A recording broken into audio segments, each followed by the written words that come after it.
it just takes so much work and time to curate certain experiences and things that happen in life in a way that is like digestible or expected for social media.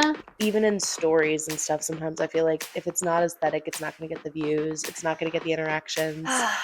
Which, let's just dive right into breaking that one down. Yeah. Like, why do things need to be aesthetic? Why do things need to be symmetrical? Why do things need to look a certain way? Is it white supremacy? It is white supremacy. Everything comes back to it. White supremacy and capitalism. Yep. Capitalism. All of the things.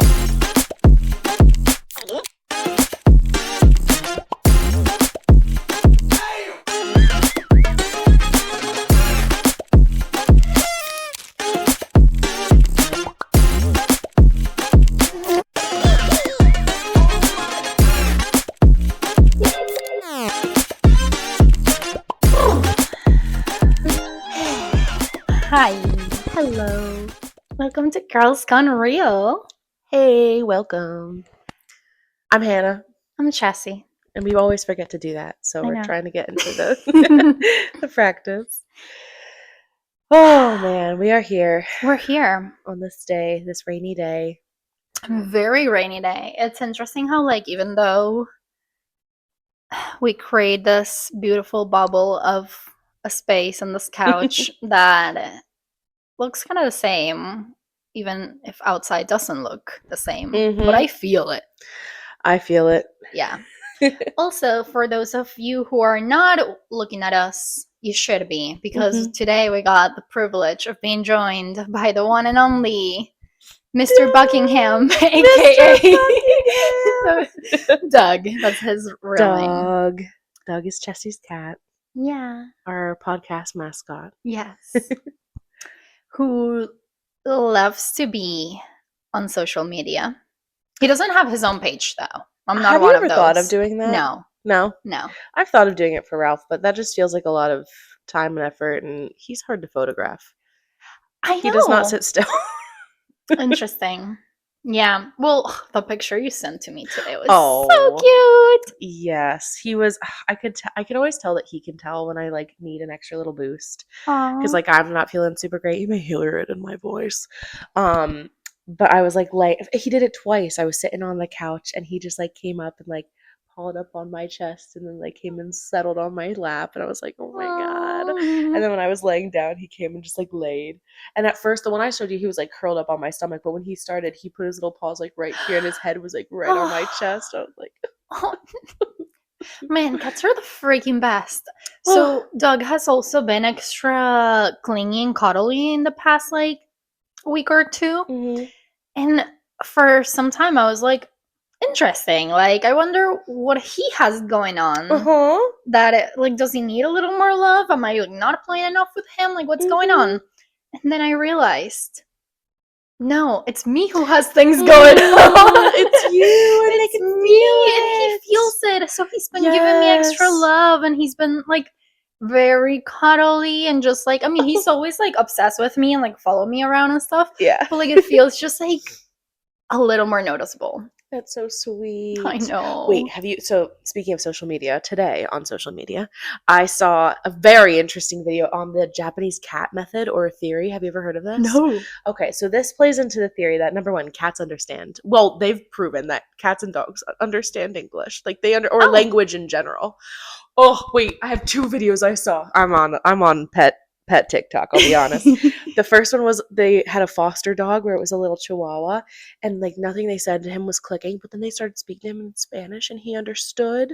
Like how many they're like, how many foster homes do you think thought he was like disobedient, but really he just didn't understand?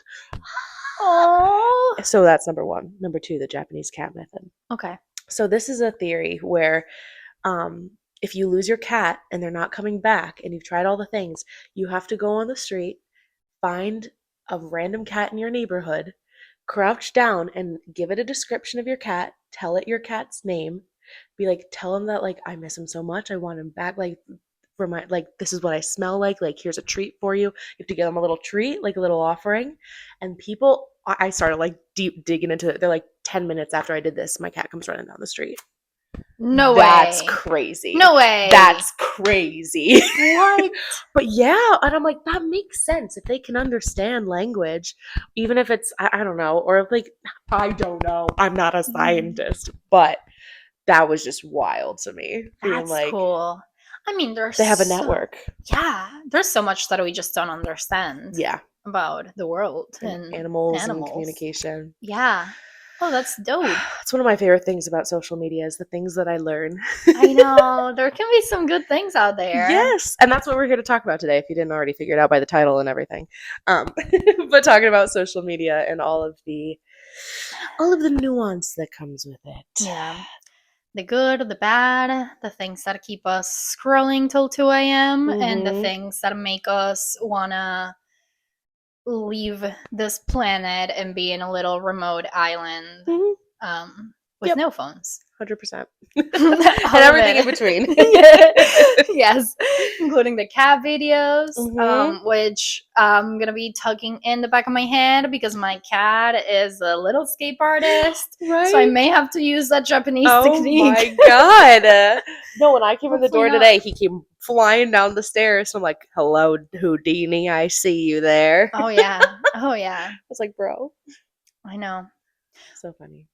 I do think that it just takes so much work and time to curate certain experiences and things that happen in life in a way that is like digestible or expected for social media. Like in content? Yeah. Yeah. Oh my god, yeah. Like, I feel like it's just, if I were to try to record a video of like my beautiful baby cat running down the steps and making the weirdest noises that I find so endearing, and I know that that's a moment that like people would love to see, but like that's like, it doesn't, me recording that, it's not gonna look aesthetic. No one's gonna care about it.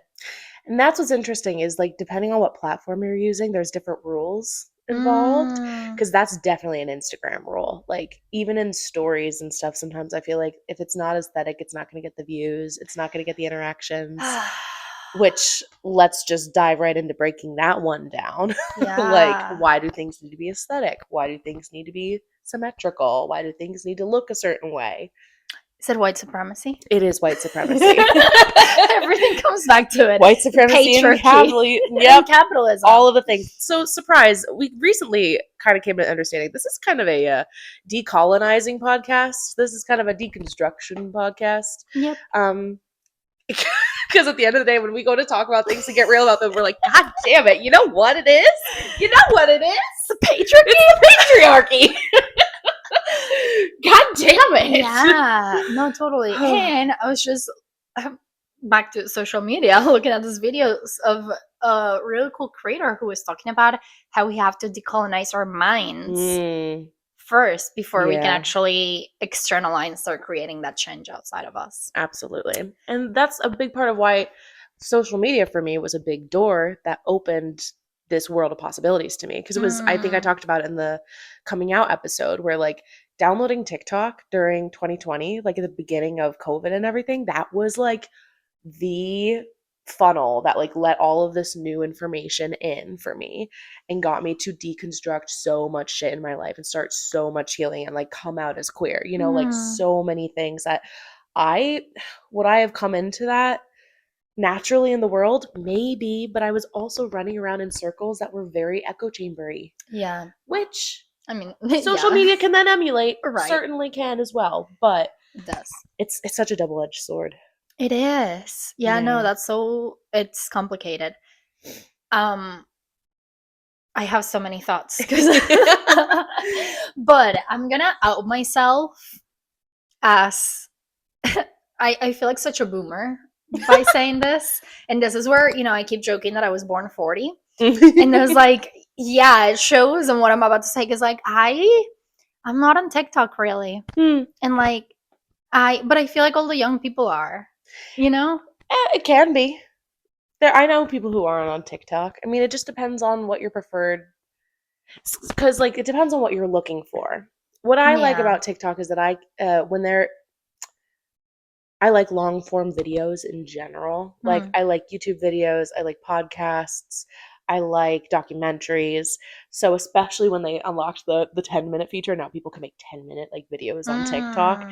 That's where I started getting a lot of really interesting like breakdowns around like certain like parts of the Bible and queerness and the patriarchy, and that's where I would start getting like news about, like, you would see videos from protests all across the country that I wouldn't be seeing on Instagram, because Instagram's not gonna. And why do you think the US has made such a stink about TikTok? Why do we think that the US is trying to, there was a whole ban, right, where they said, oh, and then President Trump saved us. oh, There was a literal, when I opened TikTok, yeah, there was a message that said, thanks to President Trump, now you can keep watching TikTok. Not verbatim, but with his name and that messaging. yeah, I did hear about that. That's But scary. that was, yeah, and that's a, ooh, there's just so much depth to how social media has ingrained itself into part of the fabric of like life at this point. Like even that conference I just went to that I was working at, just seeing like the Snapchat ads where Snapchat is advertising to the people who make advertisements how to advertise using Snapchat. Like all of the things that get baked into it. Yeah. Because there's the level of like, here's all of the good things, here's all the connections that we can make, and I'm sure you can speak to the connections of like Totally. how it connects us, how it, like, that's the whole point of what I think a lot of people originally liked about social media is the connectivity opportunities. Exactly. And that's why I tend to live on Instagram, because that's where, for me, it's more about like the people that I actually know. Yeah. And where I keep a lot of those connections going, even if we don't get to be in the same country, even if we don't get to see each other. There's just so much, yeah, possibility. And like, even, I don't know, just like even being able to see what somebody is doing, just for me, it helps me. I don't, well, I'm not gonna lie. Sometimes like a little comparison, because also like that's, the comparison trap in social media. It's so real. But at the same time, it just makes me feel a little better about like not losing so many connections. Even just the fact that I can see the way that my best friends from Venezuela, like my best friend from Venezuela now has 3 children that I don't really get to interact with. Yeah. But I am being able to like see them grow. Yeah. And I see like the little, I don't know, school dance that they go to, or well, which this is no shade to my friend, but I also have a lot of mixed feelings about like children's faces being on social media, and I don't fully agree with that. But whether it is my friends' children, or whether it is me finding out that this girl from high school who I always thought was like so beautiful and cool is like now queer too. Like little things like that. That is like, okay, I just like love to know about people's lives and that away. I agree. And that's what I think like the original intention of social media, or at least the original intention of so many of us going to use social media was this desire for connection. Because that's like one of the chorus part about being a human is like the desire to connect and relate and belong. Yeah. And social media, it gives you that opportunity, especially, I mean, thinking about during COVID, like that was how a lot of people stayed connected when you literally could not physically see people. Yeah. You were able to see kids' birthdays and promotions and adventures and growth. Like I always loved seeing like when people, maybe they haven't posted for a while and then all of a sudden they come back and it's like a nice long caption. You're like, give me the tea, give me the depth, tell me about your growth, what's been going on. And then it's so beautiful and moving, and you get like inspired in the way that you can in person. And I was even thinking today when I was feeling a little icky, like maybe we can film it like via Zoom. And I was like, it just loses some of that like the richness and the connection. And that, I think, is where we start to warp the concept of connection. And it's like, yes, it's a beautiful tool and it should be used, but then I think we start putting like all of our time and all of our connections live inside this little black mirror in our hands. And it's like and when the things that we're using are owned by billionaires. And it's all, that's the thing that I can't stand about even TikTok now. I have to scroll like 3, 4, 5 times to get past the sponsored shit, to get past the ads, to get past the girls who are making the videos about the wavy talk brush, which yes, I'm gonna buy because I know it's gonna be the easiest thing for me to use. But God, I just don't want to see another fucking video about it. Oh my God. It's just, there's so much now. It's like, oh, you want to belong? Here's how you can belong. Buy this shit. Yeah. Which I think it's yeah. I even sense that on Instagram a little bit, maybe not to that extent, but it feels like everything is with the purpose of selling you something in the end. And I don't say that as like to look down at people trying to sell you, because at the end, this is where there's so many complicated situations, because now I'm transitioning to a stage of showing up on social media from a place of trying to create more content, not for the sake of creating content, but for the sake of selling my services to people, as I just launched my coaching business. And it's such a tough balance, because I want to post to connect and I want to post to be real, but also, like, again, going back to the aesthetics of it all, the posts were like, for example, I have something scheduled for tomorrow where I'm sitting right there where you are. We don't have all these nice lights, so it's actually pretty dark and grainy. The quality is not good. I know that it's probably not going to do that great, but it was just like, really not an ounce of makeup. My hair is a mess. I'm just like in the moment, like feeling called to like share something, and I do. And I'm trying to lean into that and still do it.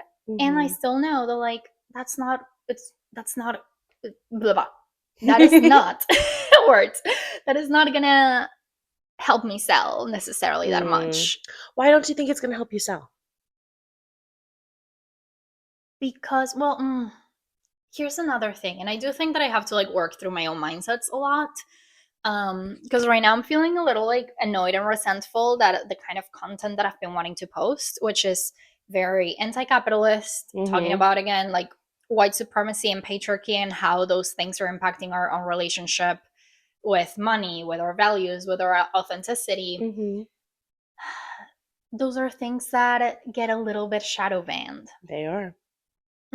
So I'm already posting these things knowing that, like, I'm still gonna do it because that's what feels authentic and important to me, which I also appreciate what you just said about the long form videos. And that's why I struggle so much also creating content, because I'm like, life is too complex. There's so much nuance about everything that I'm not gonna capture something that keeps you engaged for those like 15 seconds and actually make you like think. I mean, maybe there's very talented people that do it. I just, like, I have not been able to either develop or that skill or found that sweet spot for myself. Well, yeah, because these kinds of conversations aren't meant to be had in 15 seconds. Right. It's not meant to be. That's what it's all been reduced to, is like these little sound bites and these little like hot takes that like come in and take a couple seconds and then get people all fired up. And then, but what you have to do in those 15 seconds, as I have been taught by marketing courses and things all over TikTok and Instagram, like, here's how to hook people. It's by pushing pain points. They want you to make people uncomfortable. Right. And it's like, when you're coming from a place of like, no, my intention is not to make you feel uncomfortable, but like help you take agency to alleviate your discomfort and work through it and integrate it, it doesn't align. And that's, I'm in such like a content slump right now. I haven't created anything in a hot second. The only content I've really been putting out is like what we do for the podcast here. And even that I've like pulled back on a little bit, because I'm like, oh my God, like, what am I doing? Who am I showing up as on the internet, and why? Like, what's the point? Yeah. And I go through that from time to time. Like, I've been making content on like TikTok and Instagram for probably about 5 years now. And you just kind of go through different cycles of it, but I'm back in that spot of like, just like, just like, oh, because the thing, everything you're naming, like wanting to be authentic and then knowing it's not going to perform well. Right. So what's the point? Yeah. But that's just so frustrating. It is frustrating. It makes me angry. It makes me angry too. And that's what I think I like a little bit. This is not supposed to be an ad for TikTok. Okay, first of all, I just realized that I'm saying it a lot, but I do not. No, we're anyway. But what I've appreciated and what I've learned from creators on that app is there is a real hunger for authenticity right now. And even if something doesn't perform well, the like 100 views you get, the 7 likes you get, those were 7 people that like interacted and like found meaning in it. Even if it was me, I still find value in that, right? It's like, so I don't know. I don't know. There's a lot of work that you have to do to engage with social media in a effective and like supportive way for yourself. And when it's something that we give to children so early nowadays, and like and to be fair as well, even to our parents, like it has escalated and grown and changed so much in the last 3 years, 5 years, 10 years, 12 years. Like it's so it's so different. It's so crazy. Yeah. Oh, that just made me remember how, there's also like that scary, potentially damaging part of like how social media ends up being this record of what you've said all your life. Yeah. And then can be used against you and weaponized and taken out of context and all these things. Sometimes unjustly, sometimes rightfully so. But like I'm even thinking like some of the thing how like as a teenager Facebook was the thing to be using and like posting the statuses and coming like and all the things. And oh my god, my friends will still send sometimes when they get like the time hop shit. They'll send it and be like, guys. And we'll be like, wow, we were really 14. It's like, did I really say that? I sure did. Like, that's actually so funny you say that because we're filming this the week after the release of the new Taylor Swift album. And I made a couple of videos like commenting on it because I was like, ooh, I was feeling so passionate about it. And some of these Swifties went and found some cringy videos that I made at the beginning of my TikTok run and commented me like, I hope you remember you did this. Like, this was you, by the way. Yeah, doing things like that. What? People will do that. Yeah, and you know what? Thank you. Because that gave me an opportunity to practice some really important regulation. And be like, you know what? That was a part of myself. And that I do have to integrate and take responsibility for that. And I stand by it. Also, they're commenting on a video that got like 100,000 views. So I'm like, yeah, and it performed well. Yeah. It was cringe and it performed well. Welcome to the internet. Like, right. Yeah, thanks for the engagement. Which is what your icon is saying right now as well. So, okay. Exactly. Whatever. Yeah. I mean, the whole concept of cringe, it's also like such a thing that, yeah, it is cringe to like, I mean, even like listening back to our podcast episodes, sometimes can be a little uncomfortable. Oh my god, me editing them, I'm like, oh my god. Yeah, I'm leaving that in. I'm leaving it in. I said it, and I said it like that. Yep. Yeah, I mean, even we got that one comment where it called me out for showing up in a way that was maybe using AAVE that I didn't realize. And I was like, wow, all right, I need to hold myself accountable in this moment and not let myself wallow into the depths of an internet troll calling me out. Right. Yeah. Because that's where like shame doesn't help anyone learn and grow.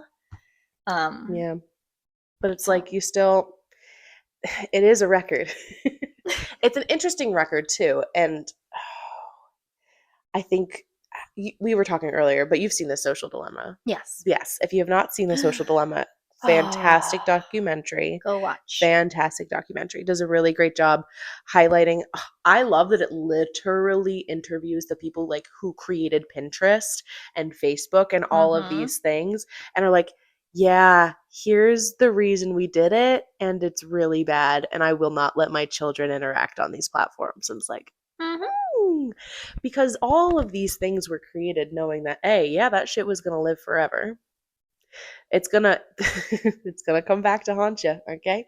And it's meant to trap you. It's meant to get a hold on your psyche. Like you were saying earlier about what was it that marketing and everything is using? It's Jungian or Freudian? Freudian. Yeah, so it's Freud's nephew who spent some time with Freud learning his theories and then came back to the US and was connected eventually even with like politicians and really big names in the US to transition the concept of propaganda to public relations and marketing and sell us shit and makes us feel horrible about ourselves and our traumas and these like attachment and relationship and world dynamics just to makes us feel small and convince us that they can sell us something that will fix us.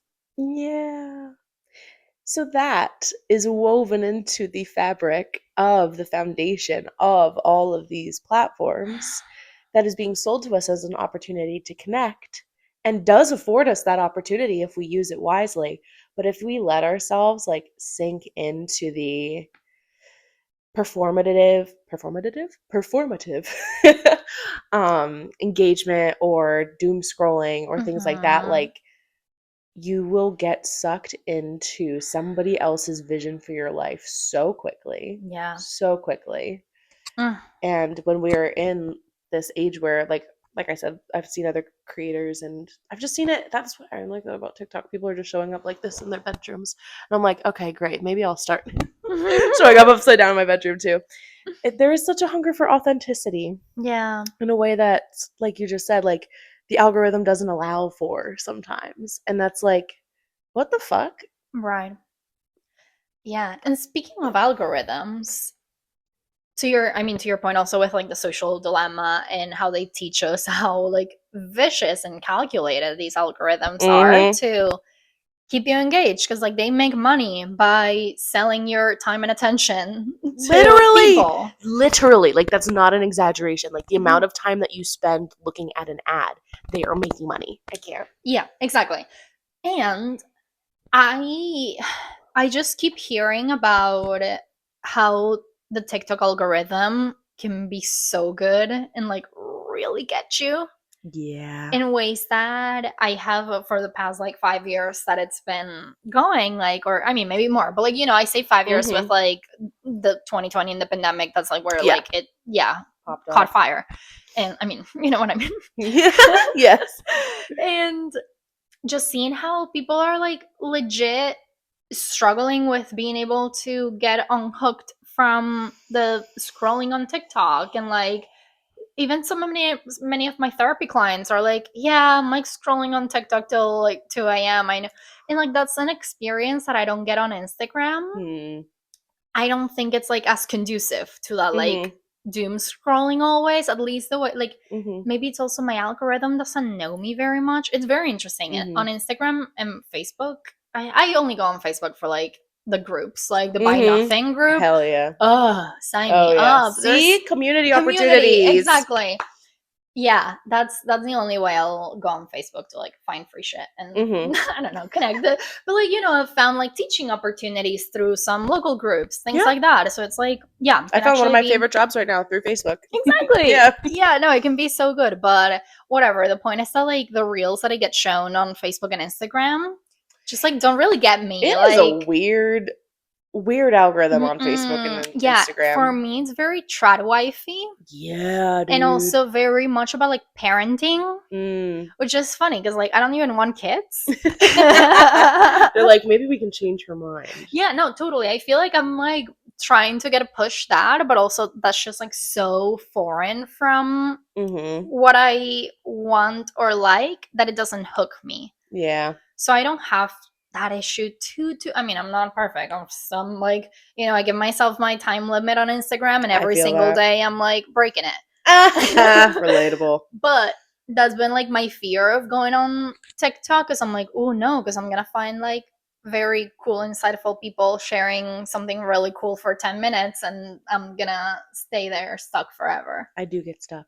Right. I do. Yeah. I do. That's actually something I've been like thinking about a lot recently. It's like, oh, I need to pause and just step back. But then it gets hard because as someone who wants to be creating content, who wants to be showing up and like sharing offers and sharing services and sharing stories like this in ways that I love this form. Obviously, we both love long form content. We love doing the podcast and everything. But at the same time, like I know that I could still be sharing these stories in like shorter form and it would reach a different audience, Yeah. you know? And I'm like, ooh, I'm like feeling the need to have like my voice be out there and be heard. How can I navigate not wanting to spend, number one, all of my time and energy scrolling, all my time and energy creating content for other people to consume? Right. And it's just, it gets exhausting. Yeah. I just Yeah. want to like exist sometimes. I I know, don't want to right? have to create anything for anybody. I know. And that's where I'm feeling very conflicted because I Yeah. know that right now for my business to flourish, I'm gonna need social media. Yeah. Like Yep. I know that that's the only, especially because I'm very focused on having virtual work that I can take anywhere, that I can Mhm. connect with people through all over the world, especially me being an immigrant. Like I do have Yeah. people, even when I check like my insights on the videos that I post on Instagram, I have like my main audience is in the US, mainly in Philadelphia, but then I have people in Caracas, my hometown. I have people in Spain where like my Mhm. family lives now, or a lot of my friends have also moved to. So like Yeah. I already have so many audiences Mhm. throughout the world that I lost my train of thought. I'm crying. Wait, I'm trying to let's go back. um Let's put the pieces I think together. I think what I wanted to get to is like the conflict that I'm having of wanting to be there to connect and wanting to create content that is gonna again reach, oh yeah, back to like my business kind of like Mm. relies right now on like Yeah. getting myself found and discovered through Yeah. social media, Yeah. which I fucking hate because all I want to do is like drop my phone and go frolic around without, Yeah. and like I don't want to be investing more of my time on social media. But then I know that for me to have work that is more remunerated, so Mhm. then I can spend less time working and more time frolicking, I'm gonna have to Mhm. spend more time on social media convincing people to pay me. Yes. It's a crazy I cycle that hate we're trapped into it. here. Yeah. And once again, it comes back to fucking capitalism because we decided that you have to earn your way to living instead of just, getting to live because we're human. But anyway, Yeah. I lose myself. Yeah. But no, that's a battle that I've been fighting in my mind for like a couple years now of like really wanting to show up in that way, but also number one, having all of those things. Like I don't want to spend all my time doing that. And then also confronting the whole thing of like, I don't even know if I want to be seen. Like I don't even know if I want to be perceived. I Mm. don't feel comfortable being seen or perceived and all the things that it opens me up to, Yeah. And so then like also having those like it's such a like what Mm. that's a personal issue though. No, but it's yes, but also it's so universal, and I Yeah. think so many of us think a lot about being Mhm. seen and perceived. Like I want to hear more about your Yeah, I experience. mean, so for a big question that I have always kind of had from not always, but definitely in the last like 5 years, as I've been doing a lot of deconstructing, is like, who even am I? And am I showing up in a way that is authentic? And a big part of how I was raised was like, stand firm in your integrity, stand firm in who you are, stand firm in what you believe in. Because if you don't stand for something, you stand for nothing. Preach. Yes. And when I lost the thing that I stood for, then I had to go back in and redecide like what am I showing up as? What do I believe in? Um so there was that whole side of it. And then as I, started to show up and be seen, I noticed myself performing. Like I Mm. really noticed myself like acting differently in front of the camera than I do as a human Mm-hmm. being. And then I started noticing myself performing in certain social situations rather than just being who I was. So then there's like all of that happening in the Yeah. background as I'm trying to also create content. And it's like it feels like a Hannah Montana moment where it's just like, I'm just an ordinary girl, but then also I'm like making these fucking, and then it's like, okay, well, is that inauthentic? Is me being performative inauthentic? Because I've always been a performer. You're a performer, yeah. I am. I'm a musician. I'm an actress. I have a podcast. Like, I'm a performer.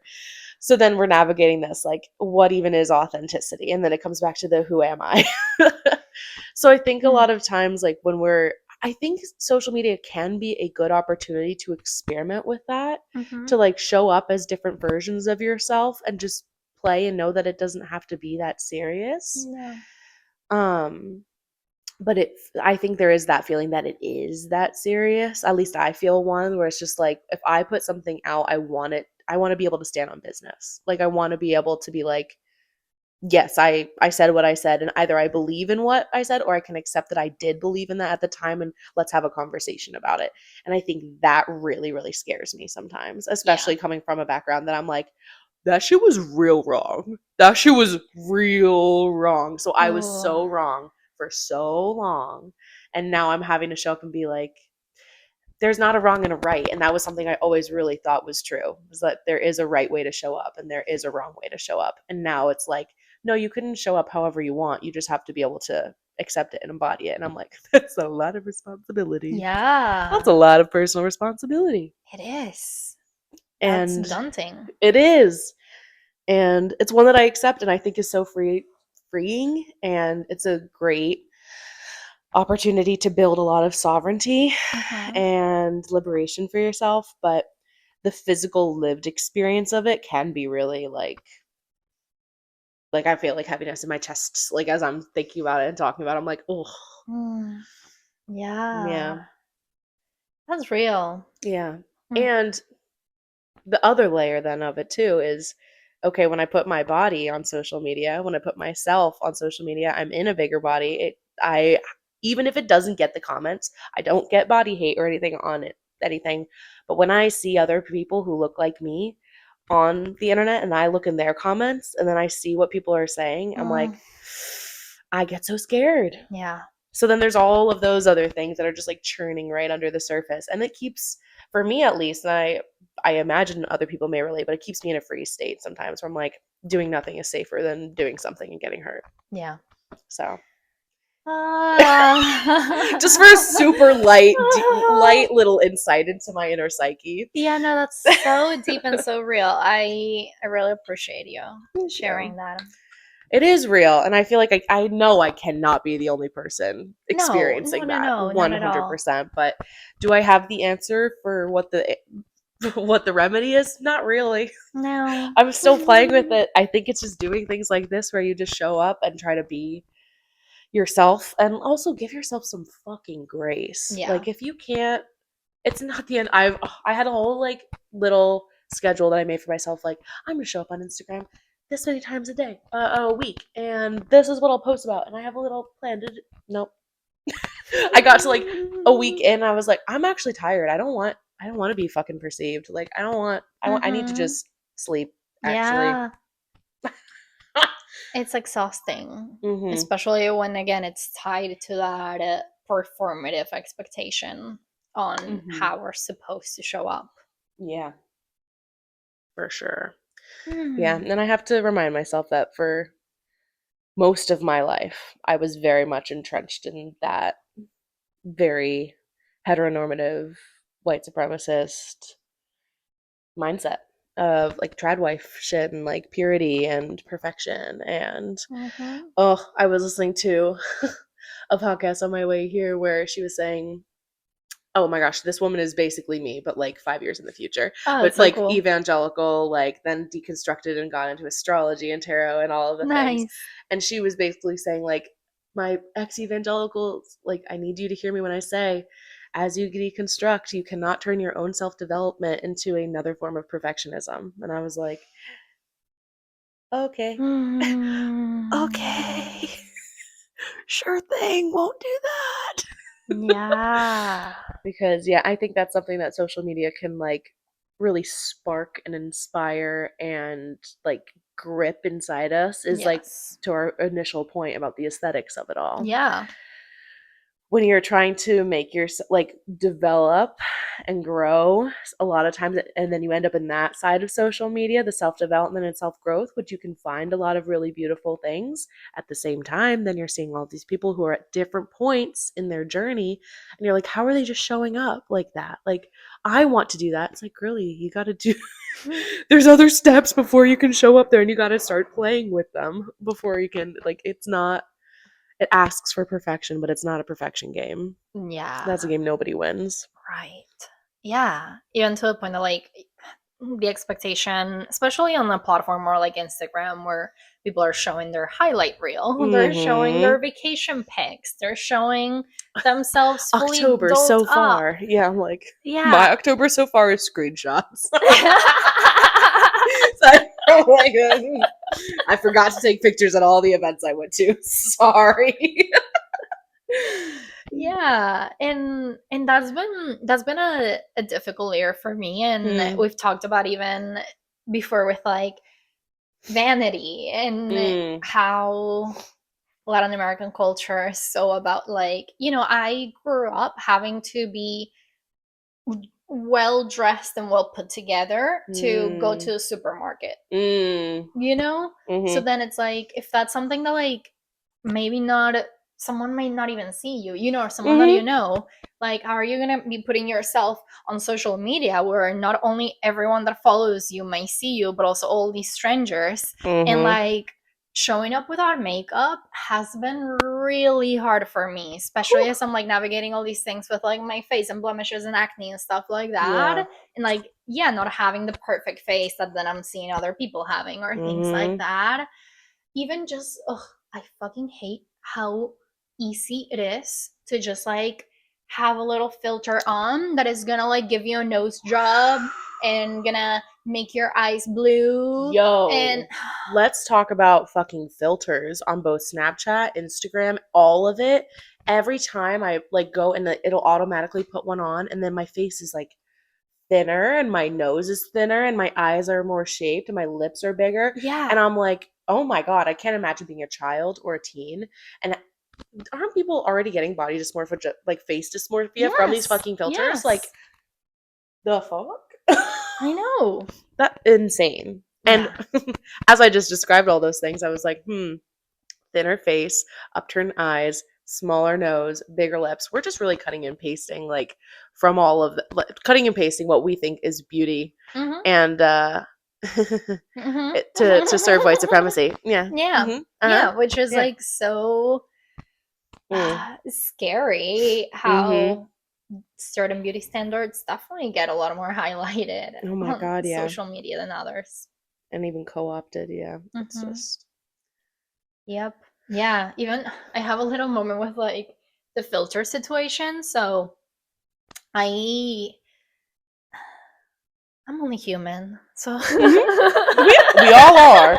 Oh, have I not used those filters? Oh, I've used those filters. Absolutely. Right, Sometimes they're fun and cute. And I'm like, ooh, I look so cute. And then I take it off. I'm like, all right, now we have some inner work to do. Right. All right, need to do some self-validation. Same. But then, like, there was a video that I was just like, I recorded it, like, the content was there, the words were there. I was just like not liking how my face was looking. So I ended up putting a filter on top of it, and like, I still like put it like down to like the minimum amount of filter that you can put, but it still changed how I look, to the point that then my mom made a like, not a public comment, but like told me about it, about like how like she noticed that my face was like a little weird, or like looked a little different.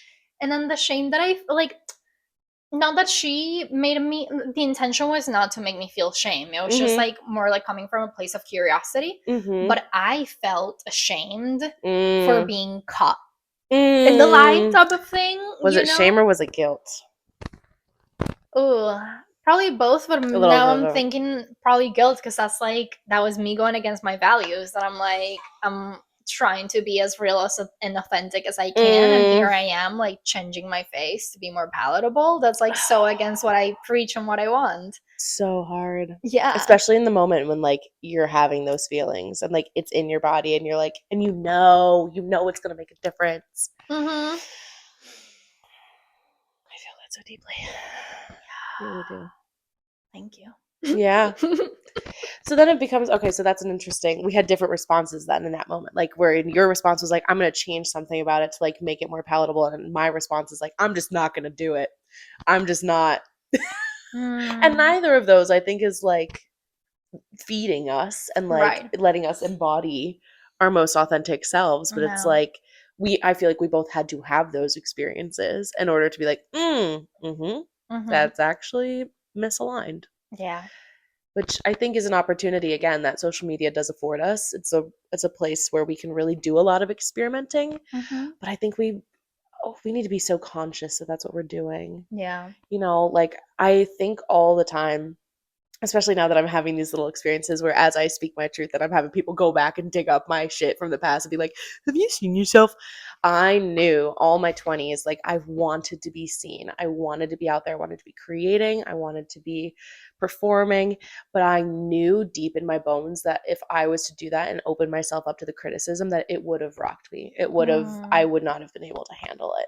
And I understand. I would see all of our celebrities who are dealing with like body dysmorphia and like changing, oh my gosh, all of the filler and the faces and like and the drug use and the alcohol use and the self-harm and all of these many different ways because they like, number one, the industry is fucked to shit and existing there is very difficult, but like having all of that constant feedback, if you look at any of that and you don't have some sort of stable foundation, like we're giving so much power away to all of these strangers who don't even know us. Yeah.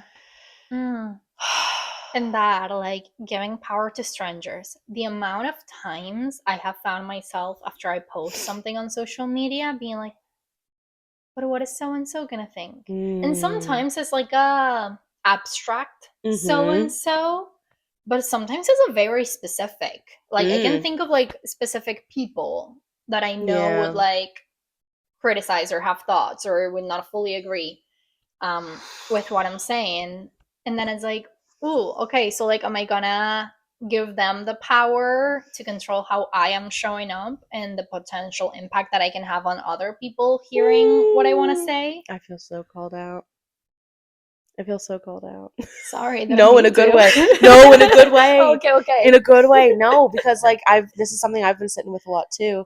Is I have a lot of music that I've written that I've never released because it's about people in my life. I'm like, what are they going to think? What are they going to say? I'm going to hurt them by like telling my story. But in reality, like my story is about me getting hurt by them. So it's like, yeah. But the whole fear is that fear of being seen and telling my story and being visible and being afraid of what both those people who know and the colloquial they, what the world is going to say and think and do and respond. And I feel like we've really been conditioned. I mean, it is part of human biology too. And like not neuroscience, neurology. Hello, I don't know. Your brain is wired to perform in a way that keeps you as part of the herd because the herd is where there is belonging and safety. Yeah. And if you get ostracized from the group, then there's the threat of death. Yep. So knowing that that is part of the brain, knowing that psychology has been used to weave into the fabric of our social media to get rebrand propaganda as PR and get marketing so deep into our veins, like knowing all of these things together, it's like there's such a trap that has been set that is very plain to see is the thing. That's the thing. It's very plain to see. It's right in front of us. And we still all get sucked into it. Yeah. No matter how conscious we are of it, it is like we still have such a deep desire to be seen and known and belong that these social media platforms are such a breeding ground for so much. It is a breeding ground for true belonging. It can be. Yeah. It can be a really great opportunity, but it's also a place where we have to be so careful and engage so consciously and intentionally. Yes. We owe that to ourselves. We do. We do. Because you deserve to be seen. You deserve to be connected to community. but you also deserve to not sink into expectations that you did not choose for yourself. Right. Yeah. Yes. Yes to all of that. And I think as we like maybe start wrapping up our convo, I'm also aware that like right now, at least like my headspace is so focused on the creating content side of it more than the consuming content.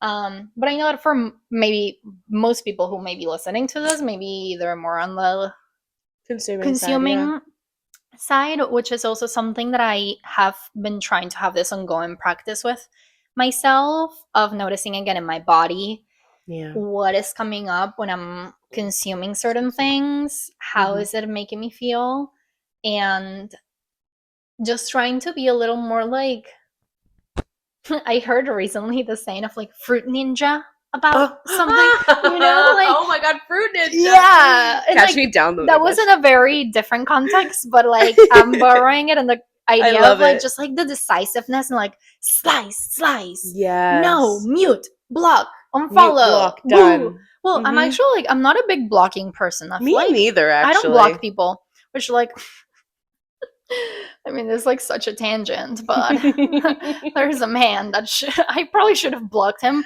But like, I gotta say, the consistency of the texts coming my way, that like I have friends who are like, why don't you just block him? I'm like, I just don't block people. But it's like kind of like entertaining to see like just like it do be entertaining sometimes. The consistency and balls that it takes to be texting me so many times in a row. I'm crying. But oh my god, sorry. What I wanted to say actually, I don't block people, but I love muting people. Unfollowing, like when it's not like on Facebook when you can unfollow them but not unfriend them, so they don't show up in your feed, but you're still technically friends. You're like, exactly, that's nice. Yeah, no, but like the mute stories, mute posts. I mean, if it's people that I know and that I want to be able to like eventually maybe come back to their profile and see what they're up to or something like that. With like celebrities or things like that, I'm like, I'm gonna unfollow you immediately right now. Yeah, so that's just a practice that I invite all of us. Absolutely. To because that's setting a boundary for yourself. Exactly. Like, and it's an easy boundary to set. It's a great way for you to practice setting a boundary. Noticing like, this is not feeding me, and it's not gonna hurt that person if you mute them or even unfollow them. I know some people could be like, did you see so and so unfollowed so and so? Whatever. Okay, then just mute them. Just like mute them. Take it off your plate. I think there's something to be said for sure about discernment when consuming social media is so important. Yes. Making sure that we're being discerning about what it is we're giving our time and energy, and when we're taking something in, not just immediately accepting it as truth, but like as opinion, or then doing a little more research. I can't tell you how many times on a video or something people will be like, but where did they say that? And someone else is like, you can literally Google it. You can literally Google it. Start getting in the practice of Googling things. DuckDuckGo, whatever you're going to use your search engine of choice and Google it. Okay? Give yourself. Let's practice a little more discernment when we're consuming. Okay? Even if it's just like you're noticing, like you said, noticing in your body a feeling when a certain model pops up in your Instagram feed or a certain actress. Exactly. If you find yourself looking at, like staring at, oh my god, she's so thin, or oh my god, I wish I looked like. Notice that. Notice that and mute. Like, get yourself off of those. Like, I started following in like 2020 and around that time a lot of plus size models and actresses, and that was great at first. And then I also started noticing myself doing other things with some of those account, like projecting onto them, or like noticing certain like takes and being like, I actually don't resonate with this person. And it like just keep in touch. Keep in touch with your mind and your body and spirit there. Your gut knows a lot. And when we're again trapped in that cycle of like doom scrolling where we're not like fully engaged and thinking, but it's just like this automatic thing, it's also harder to connect to your body to get those messages and understand that. But so yeah, it's a big practice. And as much as I want to be like deleting all my accounts and just living my best life without knowing what other people are doing, that's also like not my reality. And I do like to know realistic. what other I know. people I want to know. I want to be connected. And also, again, there's a lot of benefits to it. So it's a big yes and a big balancing act on how can we take advantage of the good things about it without being so sucked in the ugly. Absolutely. And there's other things like Discord and other apps where it's like it's much less photo and visual driven and much more community driven, where you have opportunities to connect. So just start maybe like looking for opportunities like that. Like notice what it is that you like about social media and see if you can get that in other places that maybe aren't as triggering. Good point. There's a lot of opportunities and options. Oh my god, I'm not gonna get. No, I'm not. Are you though? What? Go. Because this could be a whole other tangent. So I just want to acknowledge how, like, again, we could be talking about this for hours, but we did not talk about like X/Twitter and how that's like. Because I'm not there. We didn't. It's like, yeah, I haven't been in a long time. Like, I boycotted immediately. Yeah, but that's something like I still see that like a lot of kind of like my parents' generation, like my dad will be sending me like X articles, all that stuff that I'm like, I worry about the messages that you're getting from there. I feel like there's just a lot more like conspiracy theories and things like that going on around there. But that's it. I just want to acknowledge that there's so much. There is so much. It's really important when we're using social media to know like who's behind it. Yeah. It's very important to know like who's behind it, what are the primary things this thing is being used for, what is the point of this app from the creator standpoint, and then how can I use it intentionally while knowing that it's created for something else. How can I like create a practice out of it? Yeah. Oh, Doug crossed his little paws underneath his head. He loves doing that. So cute. He's so freaking cute. Oh my god, watch more cat videos, guys. I know. Don't doom scroll till 2 a.m., but like let some little pet videos in. Yeah. That's the best way also to connect. Like, okay, maybe you're not agreeing about politics, but we can all agree that cats are cute. Well, apparently not. But like I'm with you on that. Yeah. Well, I guess that's something that I can bond with my parents. There you go. We'll share cat videos. Oh, my dad's not on any social media, so there's no shot. It's just like respond to the Bible verse or don't. Those are the options. I see. Oh my god. Speaking of my dad, he did tell me that he like watched an episode or two, at least parts of the episode, and like he has some thoughts. I'm like, oh, because like you're not our audience, so I'm curious. You're not the audience. So I'm curious what you got to say. I'm so curious. I don't think anyone in my family has listened or watched yet, and I'm like, yeah, he's the only person in my family that has told me so far that. Well, I think has my mom tried? I don't know. I think she's tried, but again, it's a language barrier. It can be tricky, but for sure. I guess I'll keep us updated. We'll keep us all updated. Oh my gosh. But yeah. Now I'm like, let me be so real. I'm like so curious about how my latest Instagram reel is performing, and I'm probably gonna open the app right when we're done. I'm crying. It's so true though. As soon as I post something, then I'm like, I have to close the app and I can't go back for at least an hour. Does that happen? Not always, but especially, I mean, that's hard though too when it's business related and it's like, well, you do actually have to know what the insights are in order to like, if you're trying to. Right. Yeah. I feel like that warrants its own conversation maybe another time, like using social media for business versus pleasure. Right. Yeah, it's very different vibes and purposes. And yeah. This was a good combo of both, I think. Yeah. Since we're both like straddling the edge. We're trying. Yeah. So yes, and both and. Both and. Everything exists at once. It does. Including the cute cat videos. And I am so honored that a little baby Doug came today. We had him today. I know. Sorry to disturb you, buddy. I've just been meaning for a long time. Yeah. So this is your sign to mute those people. Mute them. Do it. And to engage with things that make you feel good instead of bad. Absolutely. Easy peasy. No, us. No, I'm Super kidding. easy. Super easy thing to do, really. Yeah. No problems. No problems. Yeah.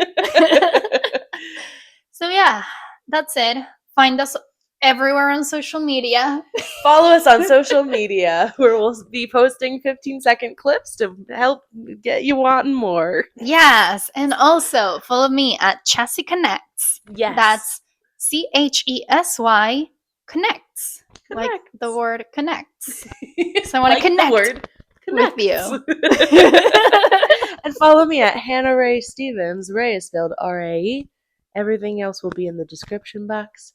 I'm still deciding whether I'm going to keep all of my social media in one place or if I'm going to reactivate my astrology account to do more business things. Because I wanted to have it all in one place because I really want to just integrate it all as one entity. I just want to be one thing. Yeah. It's too much, I fear. Oh. So we'll see. This is an ever evolving experiment. Okay. Yeah. No, and it's so funny. We're like trying to wrap up the podcast. I'm like, okay, I have a lot of thoughts to say about that too. Right? Because that's kind of like Chessy Connects is like supposed to be my professional page, but now I'm realizing I'm talking about money, I'm talking about yoga, I'm talking about mental health, I'm talking about sexuality, I'm talking about like cats. But those are all related to your professional life because you're a coach and a therapist and a yoga teacher. Yeah, it just feels like a little all over the place. Like, like there's such a pressure to like niche down and be so specific sometimes. Yeah. That I'm finding that. I don't think that helps us. I think we should be like bigger, fuller versions of ourselves. I agree. And you can see that at Chessy Connects. That's where you'll find her, folks. All right, friend. All right, friend. This has been a good one. Yeah, thanks for showing up even when internally you're not feeling at your best. I may be dying slightly, but not really. We're always dying. Not to be dramatic. Exactly. We are. So, thanks for having me. Yeah. In my vulnerable state. Take care and get real. Stay real. Oh my